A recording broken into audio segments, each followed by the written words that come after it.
Je suis très heureux de vous accueillir et d'ouvrir cette deuxième édition du Forum mondial de l'open source. Je crois qu'il est très important de rappeler que, aussi bien pour Paris que pour la région Île-de-France, l'open source a une importance considérable. D'abord, certains d'entre vous le savent, et je pense que la plupart d'entre vous le savent, la France concentre le plus d'utilisateurs de logiciels open source, Europe et États-Unis confondus. En fait, ça se sait très peu, et notamment peut-être que dans les sphères gouvernementales, ça ne se sait pas assez. La France est le leader mondial de cette industrie, aussi bien dans le domaine de la recherche que des services. Et il se trouve que notre région, l'Île-de-France, et que Paris concentre les 2/3 de l'activité française en matière de logiciels open source. Et non seulement c'est une activité qui est très importante du point de vue économique pour notre territoire, mais c'est également une activité qui ne connaît pas la crise, si j'ose dire, ou en tout cas qui la connaît moins que les autres. En France, l'open source connaît une croissance moyenne de 33% de son chiffre d'affaires depuis 2004, avec une pointe à 66% en 2006 et 2007. Et pendant les années de crise, nous avons une croissance attendue de 20% en 2009 et 2010.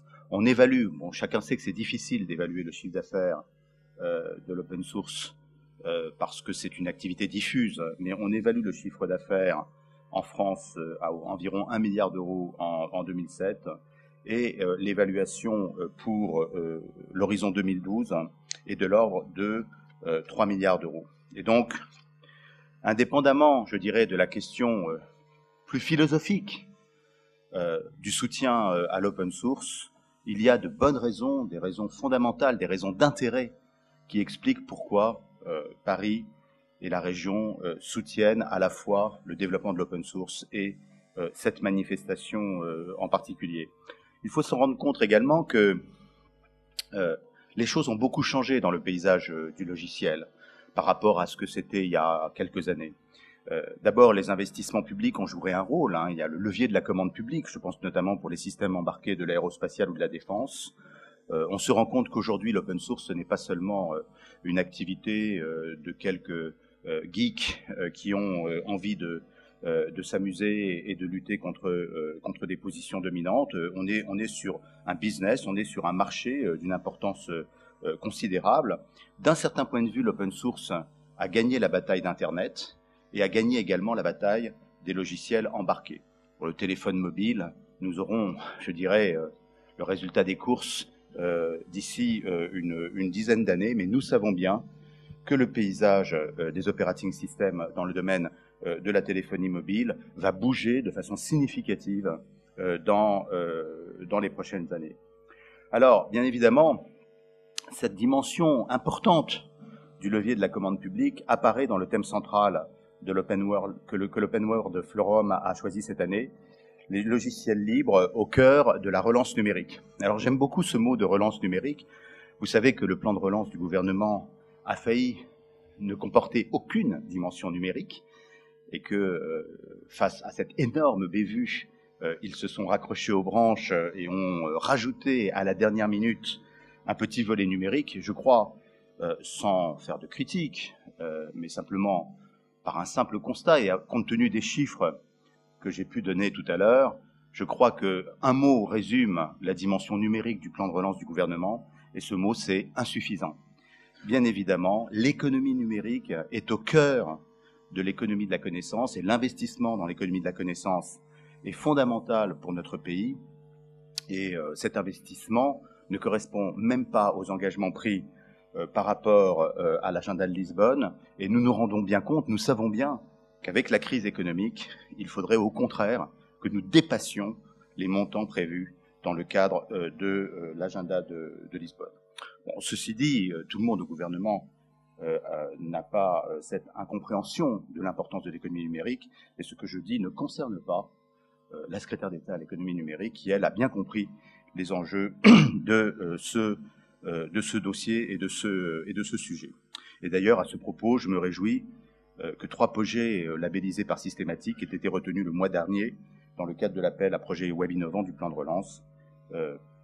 Vous savez qu'il y a environ 44 projets web qui se partageront au total 10 millions d'euros, et c'est ce chiffre de 10 millions d'euros qui est un peu dérisoire.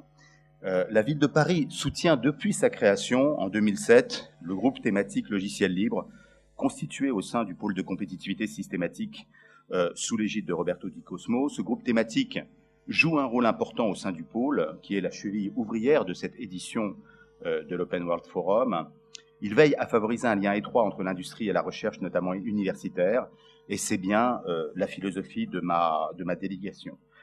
Par ailleurs, je dirais que pour nous, ce pôle à l'intérieur de systématique est extrêmement important parce que ce groupe logiciel participe à l'ancrage du pôle systématique à Paris et donc à l'équilibre de ce pôle de compétitivité entre Paris et Saclay. Cap Digital, l'autre pôle de compétitivité de la région parisienne, est le deuxième pilier de ce forum de l'open source.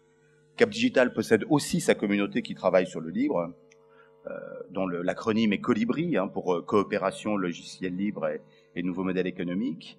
Colibri fédère les acteurs du libre et du Web 2.0. Elle privilégie le mix logiciel libre propriétaire et les nouveaux modèles économiques, et bien sûr l'investissement dans les contenus numériques. Alors, je ne voudrais pas jouer le rôle de conseil, et puis on sait que les conseilleurs ne sont pas les payeurs. Or, la ville de Paris est aussi payeur de cette manifestation.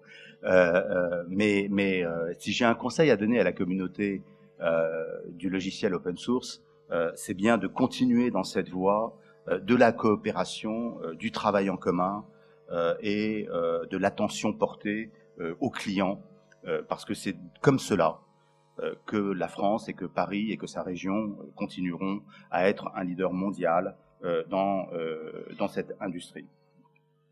Alors, il y a trois enjeux, en fin de compte, trois enjeux importants qui expliquent pourquoi nous soutenons cette manifestation et que nous défendons l'open source. D'abord, il y a un enjeu de liberté.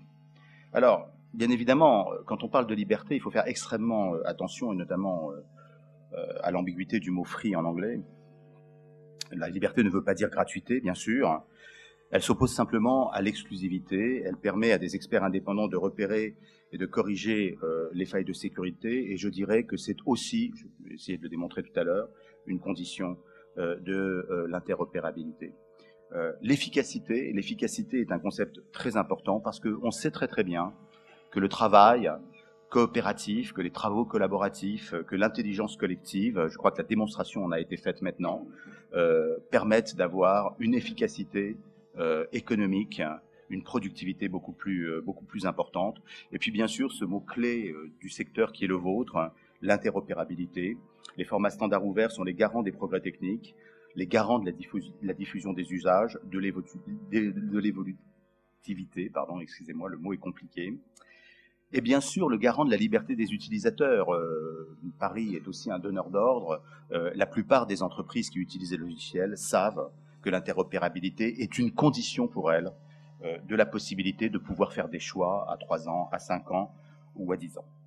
Alors, pour conclure ce bref exposé liminaire, je voudrais vous parler d'un sujet qui me paraît très important et sur lequel, je crois, vos travaux vont avoir l'occasion de travailler, qui est celui de la mise à disposition des données publiques.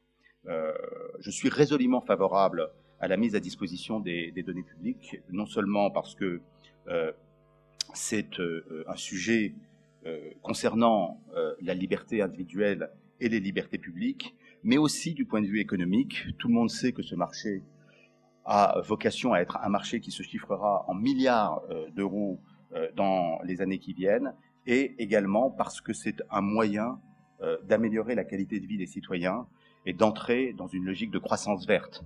Nous savons par exemple qu'un système d'information mutualisée de données publiques sur les transports en commun peuvent améliorer la qualité des transports de façon extrêmement importante, surtout si les usagers participent et contribuent à l'information en temps réel et à la géolocalisation.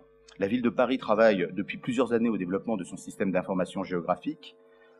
qui est développé depuis 2002. Aujourd'hui, chacune des directions de la ville met à disposition ses propres informations dans le système d'information et les qualifie bien sûr en termes de possibilités de diffusion. Il ne s'agit pas de rendre publiques des informations concernant par exemple le positionnement des conduites de gaz dans la ville de Paris.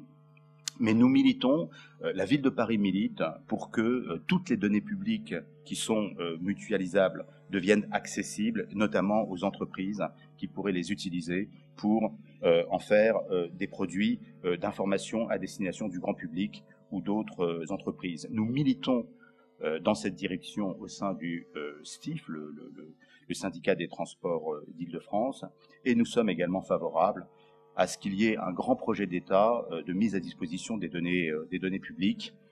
L'État doit sortir de sa frilosité en la matière et la France doit proposer à l'Europe un plan de cette nature à l'échelle européenne. Je crois qu'il y a une vraie prise de conscience autour de l'intérêt des données publiques et je veillerai à ce que le mouvement s'accélère et que la ville de Paris joue un rôle moteur dans ce domaine dans les années qui viennent. Donc je vous souhaite les meilleurs travaux possibles. J'espère que vous allez profiter aussi de cette ville de Paris qui a beaucoup de charme et qui est un point d'attractivité pour l'ensemble des gens qui participent à des colloques ou à des congrès. Je suis sûr que l'Open World Forum a un long avenir devant lui et que nous ferons de cette manifestation un des rendez-vous mondiaux pour les années qui viennent. Je vous remercie.